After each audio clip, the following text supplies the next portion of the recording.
자, 오늘은 지난 시간에 이어서 계속 우리에게 주신 그 직분자들이 가져야 되는 것들, 또 하나님께서 원하시는 게 무엇이냐, 그것을 좀 한번 살펴보도록 하겠습니다. 늘 그래왔듯이 지난주를 한번 점검을 한번 해보죠. 점검을. 집사의 의미가 뭐라고 했죠? 집사는 어떤 분이라고 했죠? 섬기는 직분이다, 이랬죠. 말 자체가 섬기는 직분이다. 집사는 언제 시작했습니까? 그리고 왜 집사가 생기게 됐죠? 예루살렘이고, 예루살렘에 어떤 문제가 있는데 그 문제를 해결하기 위해서, 그렇죠? 그리고 성도들을, 사도들을 대신해서 돌보기 위한 직분으로 집사를 세웠다는 거죠.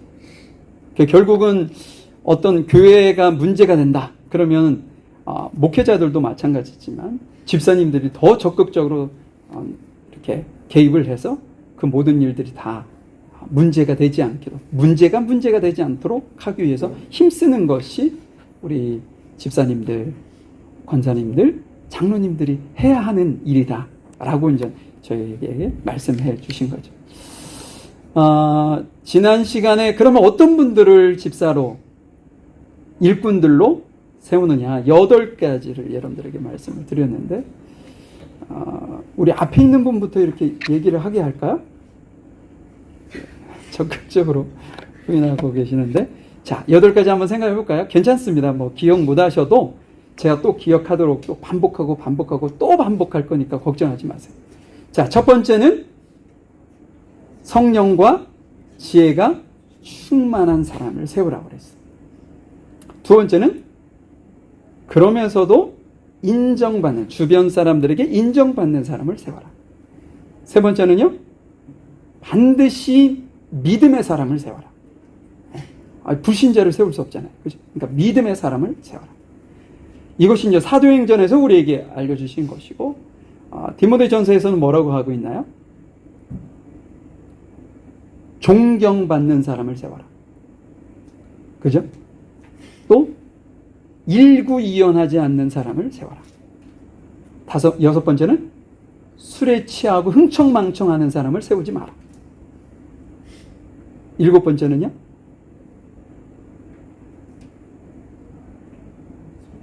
그렇죠. 역시 선생님이라 틀리시네요.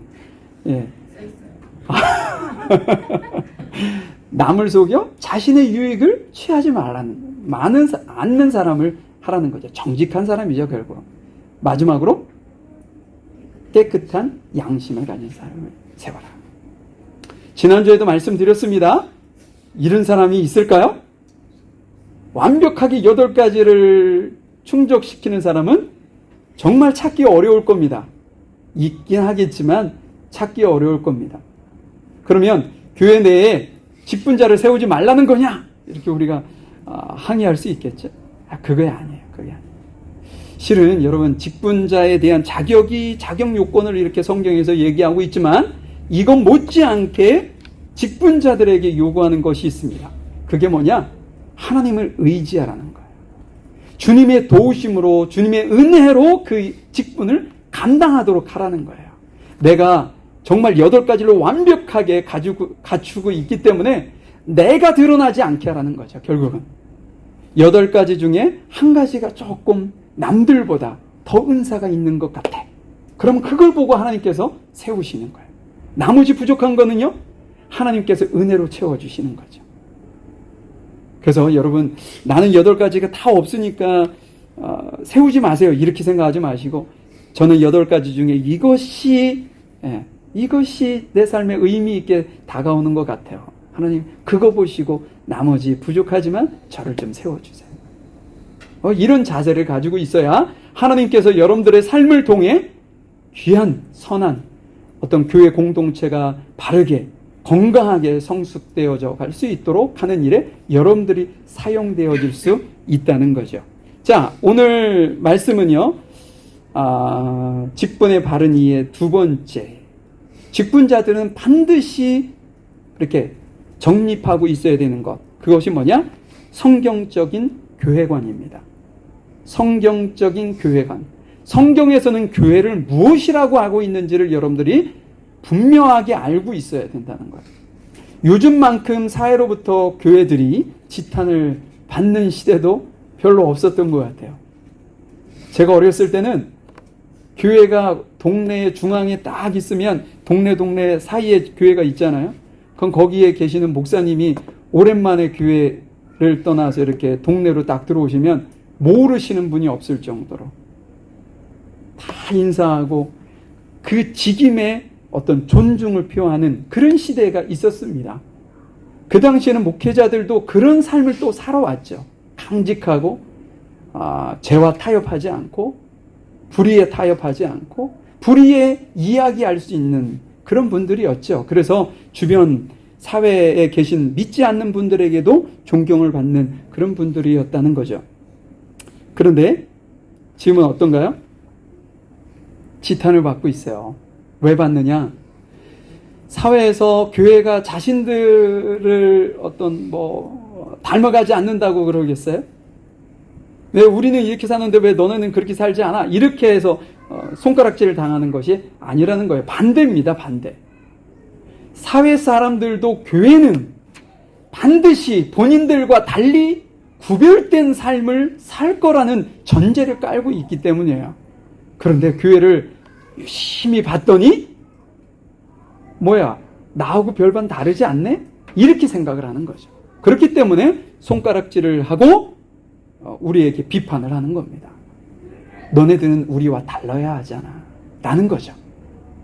그렇기 때문에 실은 우리 교회가 하나님께서 말하는 성경에서 말하고 있는 그런 어떤 교회관을 충실히 감당하지 못하고 있다는 반증일 것입니다. 우리가 소금과 빛의 역할을 해야 하는데 소금과 빛의 역할을 하지 못하고 있다는 이야기가 되는 거죠. 자, 그래서 오늘 여러분들과 짧은 시간 함께 나누겠는데 여러분들이 알고 계신 이야기일 수도 있습니다. 알고 계시겠죠, 그죠? 근데 한 번 더 복습하고 내가 이러한 어떤 교회관을 가지고 교회 안에서 이런 일들이 이루어져야 하는 것이구나, 그것을 최우선시해야 하는 것이구나 라는 것을 여러분들이 다시 한번 되새기는 시간이 되었으면 좋겠습니다. 자, 우리 11절부터 말씀을 한번 볼까요? 자, 11절 12절 말씀을 제가 읽어드릴게요. 바로 그분 예수 그리스도께서 각 사람들에게 서로 다른 선물을 나눠주셨습니다. 어떤 사람은 사도로, 어떤 사람은 예언자로, 어떤 사람은 나가서 복음을 전하는 자로, 또 어떤 사람은 말씀을 가르치고 성도를 돌보는 자로 삼으셨습니다. 우리에게 이 모든 선물을 주신 것은 하나님의 백성을 섬기도록 준비시키기 위한 것입니다. 서로 섬김으로 그리스도의 몸인 교회를 더욱 강건하게 세우기 위한 것입니다. 여러분, 여기서 조금 인상적으로 이렇게 읽혀지는 대목이 있지 않아요? 그리스도의 몸인 교회라는 표현이죠. 그리스도의 몸인 교회. 이 표현만 봐도 교회는 어떤 곳인지를 여러분들이 그냥 단편적으로라도 이렇게 이해할 수 있는 어떤 표현인 거죠. 여러분들의 교회라는 그리스도의 몸인 교회라는 생각을 하시면 여러분들의 머릿속에 어떤 이미지가 그려지십니까?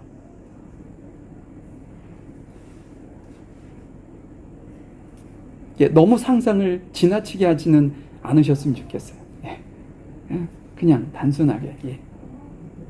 그런데 여러분들이 어떤 상상을 하든 이 내용이 우리에게 주는, 단순하게 접근을 한다면 단순히 보아도 교회는 우리가 생각하고 있는, 우리가 지금 예배하고 있는 이 물리적인 건물이나 모임의 장소가 아니라는 것은 누구나 다 알 수 있겠죠.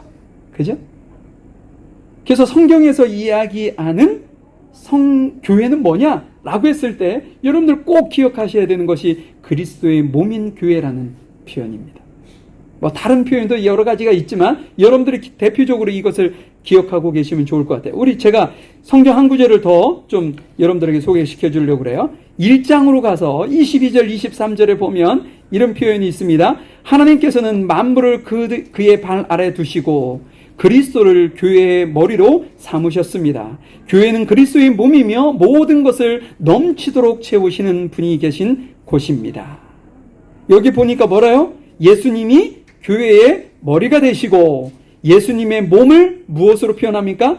세상에서 구별하여 세운 구원받은 성도들의 모임, 연합체인, 공동체인 교회라고 구체적으로 설명하고 있어요.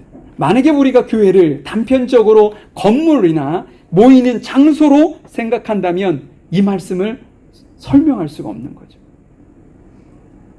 그렇기 때문에 성경에서 얘기하는 교회는 이 건물이나 모이는 장소가 아니라는 것을 확실히 여러분들 기억하고 계셔야 합니다.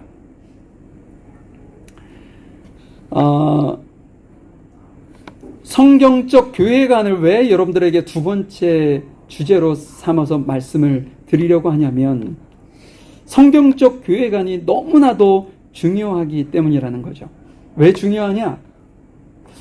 여러분 서구 사회를 역사적으로 이렇게 쭉 보면 서구 사회를 보면 모여서 예배하는 그 장소를 기가 막히게 지기 위해서 그곳에 금, 은, 보화를 막 덕지덕지 발랐답니다. 지금도 성지순례를 가보시는 유럽을 방문하고 오시는 분들의 공통적인 이야기는 그 건물을 보고 너무 놀랬다는 거죠. 너무 호화롭고 지금으로부터 몇천 년 전에 지어진 그 건물의 모습에 감탄하고 돌아온다는 거죠. 지금은 어떤가요? 지금도 별반 그 욕구는 달라지지 않은 것 같아요. 한국의 교회도 웬만하면 몇백억 건물을 져요. 몇천 명, 몇만 명이 모이는 교회는 몇천억이 들어가야 지을 수 있는 교회, 호화로운 교회, 깨끗하고 극장처럼 앉으면 너무나도 안락한 곳에서 예배하기를 성도들이 원하고 목회자들도 그곳을 원하고 있다는 거죠. 그런데 여러분, 제가 좀 전에 교회는 그 건물이 아니라고 말씀을 드렸어요. 예수님을 믿는 구원받은 공동체가 교회라고 얘기했는데 우리는 너무 외형적인 것에 치중해서 보고 있다 보니 뭐가 부족한 거예요? 정작 교회인 우리에게 별 관심이 없다는 얘기입니다. 세상의 가치와 타협하여 사는 우리들에게 멋진 건물로 건축되어져 있는 아주 깨끗하게 단정되어져 있는 그 교회에 내가 들어가 있는 그 자체만으로도 그 모든 것은 내가 말씀이 아닌 세상적 가치관을 가지고 살아가고 있는 것은 별 문제가 없게 되는 상황이 되어져 버렸습니다. 가끔 만날 수 있는 어떤 분들의 이야기를 들으면 조금 마음이 쓰라려요. 제가 아는 어떤 장로님은 본인 교회는 몇천 명, 몇만 명이 들어가는 정말 훌륭하게 지은 교회의 실무 장로로 섬기고 있습니다. 인사가 그거죠. 혹은 그냥 이름만 되어도 알 만큼 매우 훌륭한 목사님이 자기를 제자 훈련시켜 주었습니다. 자기를 소개할 때 그렇게 소개를 해요. 근데 정작 자신에 대해서는 이야기하지 않습니다. 여러분, 건물이 나를 대변해 줄 수 없어. 교회를 대변해 줄 수 없습니다. 정말 멋지게 아주 많은 사람들이 모이는 그 교회가 적게 모이고 신실하게 하나님의 말씀을 부여잡고 신앙생활을 하고 있는 그 작은 공동체를 폄훼할 수 없어요. 왜냐? 건물이 아니라 그 안에 들어있는, 그 안에서 모여있는 그 공동체를 하나님께서는 교회로 보시기 때문인 거죠. 우리가 이렇게 생각하는 것은 잘못된 교회관에서 시작된 겁니다. 자, 오늘 본문으로 다시 한번 돌아와 보죠. 하나님께서 교회를 그리스도의 몸이라고 정의한 그 말씀 앞편에 뭐라고 말씀을 하고 있나요? 하나님께서 각각의 사람들에게 뭘 줘요? 선물을 주셨다고 말씀하고 있습니다. 여기서 선물이 의미하는 건 뭐였죠?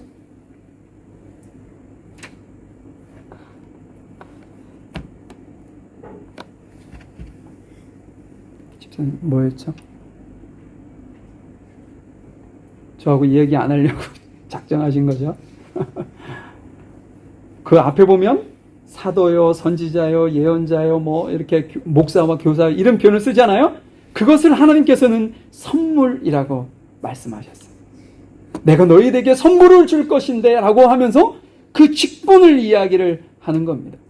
현대 직분인 목사가 될 수도 있고, 장로가 될 수도 있고, 권사가 될 수도 있고, 집사가 될 수도 있고, 교사가 될 수도 있고, 각각의 모양으로 섬겨지는 직분자들을 의미하는 것입니다.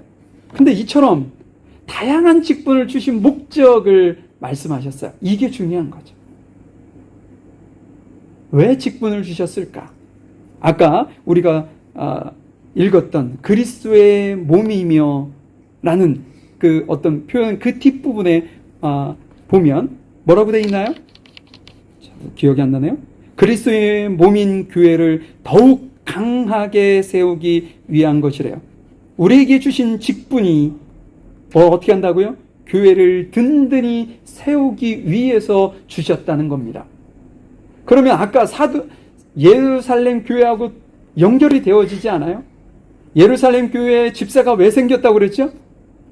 교회의 문제를 해결하기 위해서 집사를 세웠어요.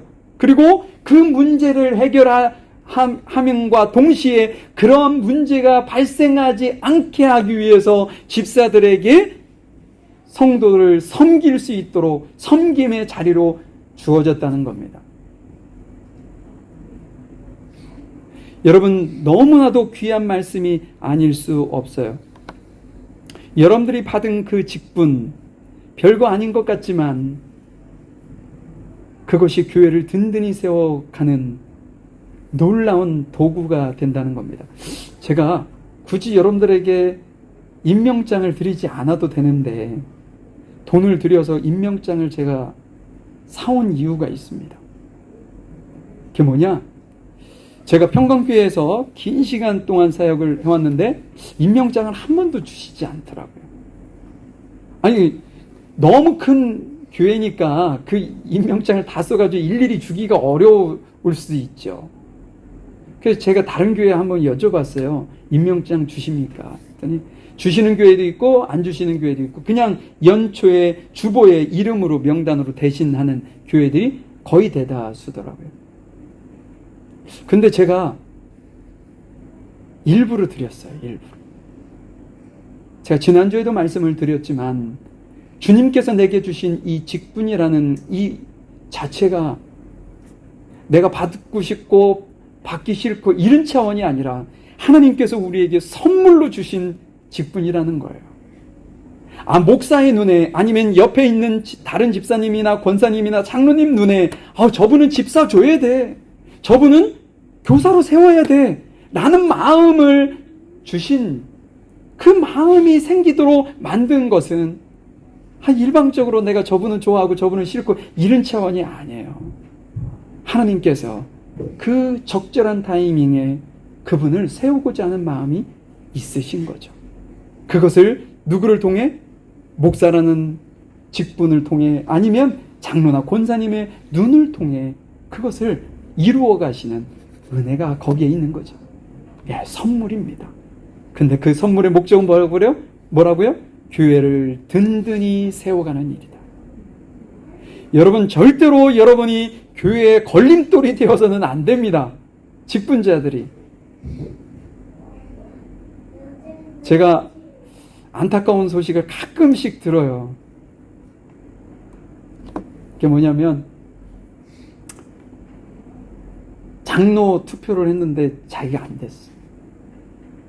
그래서 교회를 막 흔들고 거기에 계신 몇 가정을 데리고 나가고 교인들하고 싸우고 아니 저 사람은 나보다 훨씬 어리고 말이야. 나는 이 교회에 와서 지금까지 아주 오랫동안 봉사를 했는데 어떻게 저 젊은 사람을 세우고 나는 세우지 않겠냐고. 어떤 분은 본인이 장로 피택이 될 거라는 확신을 가지고 그 주에 떡을 해가지고 오셨어요. 근데 떨어지셨어요. 그러면서 교회가 어려움을 겪고 말이에요. 참 안타깝죠, 실은.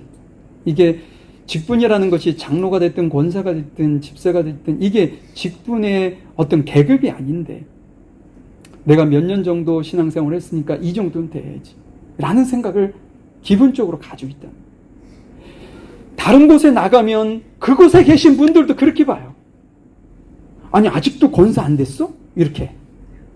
참 황당하죠. 그죠? 교회 우리 한국 기독교 역사 그 책을 보면 거기에 어떤 일이 있었냐면 그 동네에 진짜 엄청난 그 갑부가 있었어요. 양반이죠, 양반. 그런데 거기 그 동네에 돼지 잡고 소 잡고 하는 사람을 뭐라고 했죠, 예전에? 갑자기 생각이 안 나네요. 그건 그 당시만 해도 아주 이렇게 천하게 봤잖아요. 그죠? 그런데 교회를 동시에 그분들이 다 교회 선교사님이 개척한 그 교회에 모두가 나왔어요. 그래서 신앙생활을 열심히 하시고 그러다가 이제 장로 투표를 하게 된 거죠. 누가 뽑혔을까요? 제가 이 이야기를 한 이유가 있지 않겠어요? 누가 뽑혔을까요? 그분이 뽑힌 거예요. 양반이 떨어지고. 그러면 그 양반이 그 교회를 그냥 두겠어요? 뒀어요. 그리고 그 분을 얼마나 극진히 그 장로님이 안 되신 그 양반이 섬기고 그분을 신학까지 공부를 시켜서 그 교회의 목사가 되고 목사가 된 이후에 그분이 은퇴하시는 때까지 지극정성으로 주의를 위해 섬겼던 그분에 대한 글이 우리 선교 역사에 기록되어 있습니다. 너무 귀한 분 아닙니까? 그 당시에 여성과 남성이 같은 공간에 앉으면 안 된다고 우리 초창기의 교회 중에 교회 건물이 여러분 기역자로 되어 있는 교회가 가끔 있었습니다. 예전에. 그게 무슨 얘기냐면 한쪽으로는 남성이 앉고요. 한쪽으로는 여성이 앉는 거예요. 이게 같이 앉아놓을 수 없으니까. 교회가 그래서 목사가 강당에서 설교를 하면 이쪽 보고 해야 되는 거예요. 이 중간에 없어요. 그렇게 어떤 차별이 심했던 시절에 양반이 아닌 천민이 장로가 되어 섬겨야 하는 대상이 되었을 때 그분은요 인격이 준비된 분이었던 거죠. 그래서 그를 섬기고 그를 목회자까지 만들어서 교회를 부흥시키고 전도하는 일에 힘썼다는 것. 여러분 우리도 동일합니다. 우리에게 주어진 직분이 계급이 아니에요. 직분자로 세워지는 그 순간 하나님께서 나에게 선물로 주셨는데 어떤 선물이냐? 그것을 가지고 어떤 일을 하는 것이냐? 교회를 든든히 세워져 가는 일을 위해 주어진 거예요. 결코 여러분들에게 주어진 그 직분으로 인하여 교회가 어려움이 되지 않도록 늘 조심하실 수 있기를 바라요. 제가 여러분들에게 질문 하나 드리죠.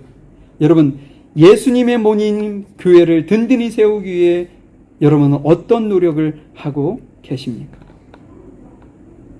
교회를 든든히 세우기 위해 여러분들이 하고 계시는 것은 무엇입니까? 기도가 될 수도 있고요. 여러 가지 있을 수 있고요. 또한 혹 별 관심이 없어요. 이렇게 얘기하시는 분이 계실 수도 있습니다. 그런데 여러분 관심 가지셔야 돼요. 나를 통해 하나님께서 이 교회를 어떻게 든든히 세워갈 것인지를. 근데 그것은 별로 어렵지 않습니다. 왜 어렵지 않으냐? 직분에 충실하면 돼요. 왜냐하면 논리적으로 한번 설명을 해보죠. 여러분 이 몸이라는 것은 너무나도 신비로워요. 제가 지금 이렇게 하는 것도 실은 머리에서 이렇게 하도록 했기 때문에 내가 움직인 거예요. 그죠? 걸어가라면 걸어가고 머리가 지시하는 대로 걸어가는 거예요. 머리가 나 배고프니까 밥 좀 먹자. 그러면 먹는 거예요. 머리가 일을 하라고 하면 일을 하는 거예요. 그렇죠? 부엌에서 열심히 음식을 준비하시고 계시는 그 엄마들도 마찬가지예요. 이걸 통해 가지고 내가 가족을 행복하게 할 거야 라는 마음으로 그 일을 하고 있는 거죠. 누가 시킨 거예요? 머리에서 시킨 겁니다. 머리에서. 힘들고 어려워도 머리가 시키니까 그 일을 하게 되는 거죠. 마찬가지입니다. 우리 교회의 머리는 누구시라고요? 예수님이시라고 했습니다. 몸은요? 구원받은 우리. 그러면 머리이신 예수님께서 몸인 우리에게 어떻게 하는 거예요? 지시하는 것을 하는 거예요. 그것이 직분에 충실한 거죠. 나는 하기 싫지만 성경에서 주님께서 용서하라고 하면 용서하는 거예요. 사랑하라고 하면 사랑하면 됩니다. 위로하라고 하면 위로하면 되고, 섬기라고 하면 그냥 섬기면 되는 거예요. 그리고 충성하라고 하면 충성하면 되는 거죠. 이 일을 위해 하나님께서 우리를 세우셨어요. 교회를 든든히 세우기 위해서 말입니다. 여러분의 행동과 여러분의 말이 교회를 든든히 세워가는 데 도움이 되십니까? 아니면 어려움을 자꾸만 주고 계십니까? 깊게 생각하셔야 돼요. 하나님, 제가 교회에 건강하게, 교회가 성장하는데 걸림돌이 되지 않도록 도우시옵소서. 내가 하나의 미랄이 되어서 썩어 이 교회를, 하나님의 몸인 이 교회를 든든히 세워가는 일에 제가 헌신하기를 원합니다.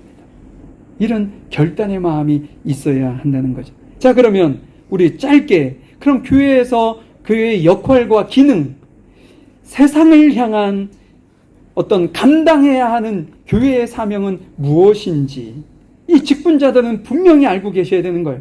그래서 내가 직분을 맡은 이상 이 일을 위해 내가 헌신하겠다, 최선의 노력을 하겠다 라는 생각을 가져야 되는 거죠. 첫 번째, 교회가 가져야 되는 사명은 뭐냐? 첫 번째는요, 예배하는 공동체가 되어야 된다는 거예요. 가장 중요한 목적이 아닐까 싶기도 합니다. 하나님의 백성이 가장 먼저 배워야 하는 일이 뭐예요? 예배하는 거예요. 아, 예수 믿으세요? 라고 해서 가장 먼저 초대하는 곳이 어디입니까? 예배하는 공간에 초대하잖아요. 그렇죠? 그래서 어찌 보면 예배도 배워야 하는 거예요.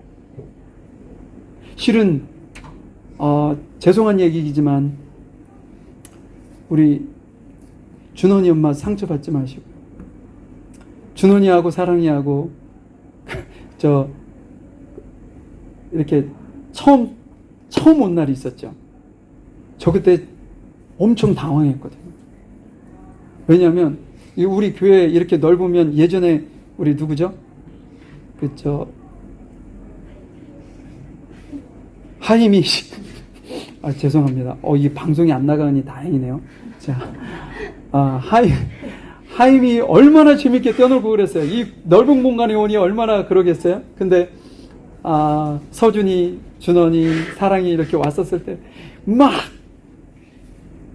그래서 그 순간 제가 어떻게 하지? 그러니까 처음 예배라는 것을 알지 못하던 아이들이 교회라는 공간에 와서, 넓은 공간에 왔으니 얼마나 재밌게 놀고 싶겠어요. 근데 제 마음에는 약간의 두려움이 찾아왔어요. 어떻게 교육시키지? 이런 생각. 근데 여러분, 지금 어때요? 너무 감사하죠. 아침마다 교회에 오려고 이른 시간 엄마보다 더 먼저 준비한다니, 이게 얼마나 은혜이고 축복입니까? 그렇죠? 여러분, 예배는요, 실은 교육이 필요한 거예요. 내가 어떻게 하나님 앞에 예배하는지 이게 배우게 되면, 산 증인이 있잖아요. 우리 아이들 예배 시간에 떠들지도 않고 말해요. 말씀이 궁금해서 질문을 자꾸 하게 되고 말이죠. 예배는 배워야 하는 겁니다. 여러분, 가인과 아벨 여러분들 아실 겁니다. 그런데 동일하게 하나님 앞에 같이 제사를 드렸어요. 그런데 그 사건을 보면서 여러분들이 느끼셔야 되는 것은 뭐냐면, 예배한다고 해서 다 받는 게 아니구나 라는 것을 여러분들 아셔야 돼요. 둘 중에 누구의 예배는 받으셨나요? 동생 아벨의 제사만 받으셨어요. 그걸 히브리서에서는 그 이유를 설명하기를 뭐라고 했냐면, 아벨의 믿음으로 더 나은 제사를 드렸다, 이렇게 말씀하고 있습니다. 그러니까는 우리가 어떻게 드리냐에 따라서 하나님께서 예배를 받으실 수도 있고 받지 않으실 수도 있다는 거예요. 무조건 주일날 교회에 와서 앉아 있다고 해서 그것이 주님 앞에 예배가 될 수 없다는 것을 우리에게 말씀해 주고 있는 거죠. 우리 아내가 늘 하는 이야기가 있습니다. 제가 질문과 함께 그 말씀을 좀 드리죠. 여러분은 하나님이 기뻐하는 믿음의 예배를 드리기 위해 어떻게 지금 준비하고 계십니까? 우리 아내가 가정에서 우리 자녀들에게 늘 하는 이야기가 있어요. 주일 예배는 토요일 저녁부터다. 주일 예배는 토요일 저녁부터다. 그게 무슨 말인지 아시죠? 예. 이게 내가 드라마 저 결론까지 못 봤는데, 그래서 늦은 시간까지 그걸 볼 수도 있고, 우리 아이들은 게임하는 것이 너무 좋아가지고 늦은 시간까지 그것을 할 수도 있어요. 그렇죠? 그런데 실은 예배는 언제부터 시작되는 거냐 하면 토요일 저녁부터 시작되는 겁니다. 내일 예배 시간에 무엇을 입고 갈런지 준비해 놓고, 내일 드려질 헌금을 준비해 놓고, 내일 온전하게 건강하게 집중하여 하나님 앞에 예배 드릴 수 있도록 일찍 잠자리에 드는 것까지도 실은 예배를 준비하는 것이죠. 여러분, 지금까지 여러분은 어떠한 자세로 예배를 드리셨나요? 괜찮습니다. 지금까지는 그렇게 하지 않았어도. 몰랐으니까. 지금부터 하시면 돼요. 토요일 저녁부터 주일을 준비하는 여러분들이 되셨으면 좋겠어요. 그랬을 때 아벨과 같은 믿음으로 주 앞에 온전히 드려지는 예배에 한 발짝 더 가까이 갈 수 있는 거죠. 자, 두 번째는 세상을 위해 복음을 증거하는 공동체가 되어야 한다는 거죠. 여러분, 너무나도 당연한 이야기를 지금 하고 있는데, 이 당연한 이야기를 여러분들이 들으시면서 그래, 다시 한번 다짐하는 거예요. 주님께서 내게 주신 사명이 이거지. 제가 지난주에 여러분들에게 임명장을 드렸던 목적 그대로, 내가 그것 때문에 하나님께서 날 부르셨지? 라는 것을 다시 한번 여러분들이 생각하시라고 드리는 말씀입니다. 교회는요, 세상을 구원하기 위해 존재합니다. 교회는 그리스도의 증인으로 우리를 부르신 그 하나님께서 우리를 그냥 부르시고 묶어두시는 것이 아니라 다시 세상 가운데 보내기 위해 우리를 부르신 것이 교회 공동체라는 사실을 여러분들이 잊지 않으시기를 바랍니다. 땅끝까지 주님의 복음을 증거하는 것이 우리 교회에게 주신 가장 소중하고도 중요한 사명 중 하나라는 거죠. 하나님께서 예수님을 믿는 모든 이들을 뭐라고 얘기하셨냐면 왕같은 제사장이라는 표현을 쓰셨어요. 왕같은 제사장. 왕같은 제사장 하면 뭐죠? 여러 가지 기능이 있겠지만 그 중에 하나가 전하는 일입니다. 복음을 전하는 일. 그래서 목사만 말씀을 전하는 것이 아니라 우리 모든 성도들이 기회만 되면 하나님 앞에 그 말씀을 가지고 전해야 된다는 거죠. 자, 세 번째, 한 가지만 더 얘기하고 간단하게 하고 말씀을 마치도록 하죠. 세 번째는 뭐냐? 훈련받는 공동체가 되어야 된다는 거예요. 13절, 14절 말씀을 한번 보도록 하죠. 이렇게 할 때 우리 모두는 하나님의 아들을 믿고 아는 일에 하나가 되어 그리스도를 닮은 온전한 사람으로서 성숙한 그리스도인이 될 것입니다. 이제 더 이상 어린아이가 되어서는 안 됩니다. 파도에 밀려 떠다니는 배처럼 왔다 갔다 하거나 우리를 속이고 유혹하는 온갖 새로운 가르침에 넘어가서도 안 될 것입니다. 그들은 우리를 잘못된 길로 데려갈 뿐입니다. 여러분, 성숙한 그리스도인이라는 표현이 나오는데 우리가 어떻게 성숙한 그리스도인이 될 수 있을까요? 우리가 어떻게 하면 거짓된 진리로부터 속거나 유혹에 빠지지 않을 수 있을까요? 훈련이 필요합니다. 우리 신앙에는 반드시 훈련이 필요해요. 성숙한 그리스도인으로 만들어가는 과정인 거죠. 제가 이 말씀을 준비하면서 생각났던 것이 있어요. 24살 대학교 졸업하고 12월 13일 날 제가 군대를 갔습니다. 이게 생각이 있으면 날씨 좋은 때 갔어야 되는데 이 생각도 없이 그냥 무작정 이렇게 가다 보니까 12월 13일 제일 추운 때 군대를 가게 됐어요. 지금도 생각나는 게 이 식판입니다. 예, 식판이 그 스텐으로 되어 있는 식판을 줬어요. 그러면은 요즘엔 참 좋더라고요. 근데 그 당시만 해도 옆에 다 파지하고 식당에 가서 밥을 먹고 그 추운 날씨에 그것을 직접 닦아가지고 가지고 오게 되어 있단 말이에요. 그럼 어때요? 이 추운 날에 저는 생각 못하고 맨손으로 그걸 잡았다가 깜짝 놀란 거예요. 이 손이 쫙 뭐 어떤 그 접착제에 쫙 밀착되는 느낌이 딱 드는 거예요. 얼마나 추웠어요. 훈련소에 가서 가장 중요하게 훈련시키는 것 중에 하나가 뭐냐면 총술입니다. 총을 어떻게 쓸고 어떻게 관리할 거냐. 그래서 노는 날에도 항상 총을 분리했다가 조립하고 막 이런 훈련을 하거든요. 근데 사격 훈련이 있어요. 사격 훈련. 그래서 저는 그때 뭐 처음으로 이제 총이라는 것을 봤으니까 이제 사격 훈련을 하기 위해서 소대원이 쫙 이렇게 이동합니다. 그리고 이동하고 사격 훈련장에 갔더니 언덕처럼 이렇게 높여놓고 그곳에서 엎드려 썰을 할 수 있게 관역이 판판하게 만들어 놨더라고요. 대기하는 인원들은 그 밑에서 기다리는 거예요. 그런데 앞에서 소대장이 사격 개시라는 그 함성과 함께 총성 소리 들었는데 저는 대포가 터지는 줄 알았어요. 폭탄이 터지는 줄 알았어요. 처음 듣는 K2 소총의 소리가 그렇게 큰 줄은 몰랐어요. 그럼 밑에 있는 아이들이 다 무서워가지고 저 어떻게 쏘지 막. 근데 제가 군 생활에서 가장 재밌게 했던 어떤 훈련 중 하나가 뭔지 아세요? 사격이에요, 사격. 저는 사격이 그렇게 재밌더라고요. 예. 근데 실은 사격장에 가면 엄청나게 이렇게 얼차례를 많이 줘요. 왜냐하면 사격 잘못하면 인명피해가 날 수 있는 곳이기 때문에 엄청나게 군기를 세게 한단 말이에요. 근데도 그 시간이 기다려지는 거예요. 어떻게 그렇게 할 수 있었느냐? 훈련이었다는 거죠. 반복된 훈련을 통해서 싫어하고 두려워했던 것까지도 잘 쏘게 되었다는 거죠. 여러분, 우리의 신앙도 마찬가지입니다. 훈련을 통해 우리의 신앙이 성숙되어져 갈 수 있는 거예요. 그래서 교회라는 공동체는 특별히 직분 맡은 이들은 훈련을 제대로 받아야 되는 거예요. 성경 공부할 일 있으면 적극 참여하십시오. 묵상 모임이 있다면 적극 참여하십시오. 기도할 일이 있으면 더 열심히 하나님 앞에 기도하십시오. 왜냐? 훈련이기 때문에 그렇다는 거죠. 자, 오늘 말씀을 좀 정리해 보도록 하죠. 교회는 건물이라고 했습니까? 건물이 아니라고 했습니까? 건물이 아니라고 말씀드렸죠. 그러면 교회는 뭐가 교회라고 했어요? 예수님을 나의 주님으로 믿은 구원받는 공동체, 우리가 교회라고 그랬죠. 우리가.